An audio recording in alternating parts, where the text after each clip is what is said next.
السلام عليكم ومرحبا بكم في مطبخ فاتك الثاني. معكم فاطمه الزهراء. اقتراح ديال اليوم غنشارك معكم الدجاج في الفران دائما على طريقه المطاعم الكبرى. هذه الوصفه كيبغيوها الكبار والصغار صراحه، كتجي رائعه ومن طبيعه الحال حاجه اللي كنديروا في الدار ماشي بحال اللي كناكلوا في الزنقه.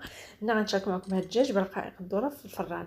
كيف ما قلت لكم تقليهم في الزيت، هنا درهم في الفران راه كيجي تماما بحال اللي مقليين في الزيت وكيجيو بنان وكيجيو مقرمشين. كيف ما قلت لكم ترافقوهم باش ما بغيتو انا رافقتهم بالسلطه ديال البطاطا والخس والخيار. كيف ما قلت لكم تقدموهم مع البطاطا بيوري. دائما كيف العاده ما نطولش عليكم، خليكم على المقادير.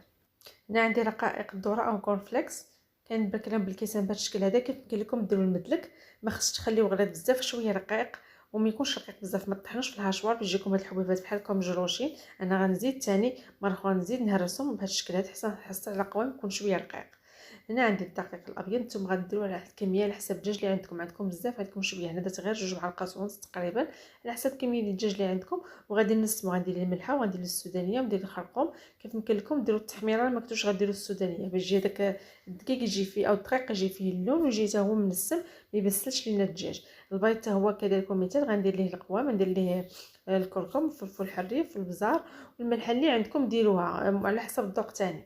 هذا بالنسبه للدجاج. غندير ليه التوابل، هذه ماشي بابريكا حلوه، هذه السودانيه. كاين لكم ديروا البزار، غندير الكركم، ندير الملحه وغندير ليه الصوص الصوجا. ما نكثروش بزاف لان هي كتكون مالحه، ولا ما نديروش الملحه لان الاعشاب عندي هنا فيها الملحه، هي غندير غير شويه. هنا عندي الصوص كيتشوب ديال الباربيكيو، كيبقى اختياري. المهم هاد النسمه كتنكهوا الدجاج باش ما بغيتو. هنا عندي الثوم مجفف، كاين لكم ديروا الثوم عادي، انا الثوم مجفف كيجيني بنين ماشي مجهد. انا عصرت شويه ديال الحامض صافي كنخلطهم. هنا ما درتش الزيت كيف كتلاحظوا باش هذاك الصدر ديال الدجاج يتشرب صافي، وكترقدوا وتخليوه في الثلاجه ولا غير في المطبخ تقريبا على الاقل شي ساعه باش يجيكم زوين، او ليله قبل. هنا من بعد ما كيكون طرق الدجاج هنا كندوزو في الدقيق هو الاول. اجي لكم ضروري الدقيق يكون منسم، الا بغيتو الدقيق زيدوا ليه الكركم، زيدوا ليه الكركم باش يجيكم صفر بحال الطريقه اللي كنديروا الدنجال.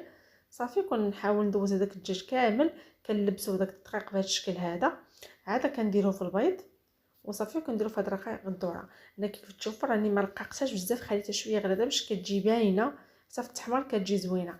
هنا غنوريكم غير المرحله، نتوما ممكن تنظموا الخدمه، ديروا الدقيق وغسلوا هذاك البانسو، من بعد ديروا البيض، وعاد في الاخير ديروا رقائق الذره باش ما يتعمرش لكم هذاك البانسو بالبيض وبالدقيق.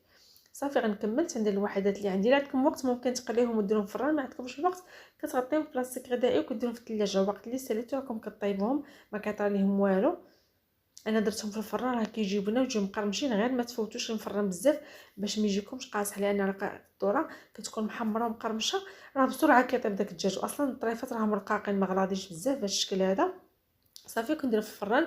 انا درته في الكراد بسرعه غادي يطيبوا. الا كان الفران كهربائي ممكن نديروا درجه حراره 180 حتى ل 200، غير ما تنقصوش العافيه بزاف نتوما على حسب الفران اللي عندكم باش ما يجيكمش كامل من الداخل، هو تيجي مقرمش وفي نفس الوقت خاصو يجي رطب.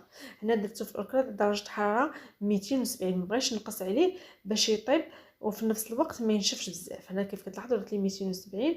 من بعد ما استفتهم غندوز عليهم واحد الخويط ديال زيت الزيتون. كيف قلت لكم ديروا زيت عاديه، هذاك زيت الزيتون كدير واحد القرمشه وكيجي ما هو مقلي ما هو طايب في الفران باش كيجينا المذاق ديال اللون والتحميره. كيف كتلاحظوا راه كيجي محمر لون واحد، لان اصلا هاد الرقائق الذره عندها لون موحد، غير في الفران كيزيد اللون ديالها شويه كيتحمر. صافي ممكن ترفقوا بسلطه اللي بغيتو. هنا درت ديال البطاطا مسلوقه مع الثوم والبصله ودرت ليها جلبانه والذره. كيف قلت لكم ديروا كورنيشو كتجي زوينه وعصروا عليها الحامض. كيف قلت لكم طرافقوه بالبطاطا بيوري. كانت هذه هي النتيجه. كنتمنى الفكره ديال اليوم وتنال الاعجاب ديالكم. الى هنا كنتهى الفيديو، استودعكم الله الى فيديو قادم باذن الله. السلام عليكم.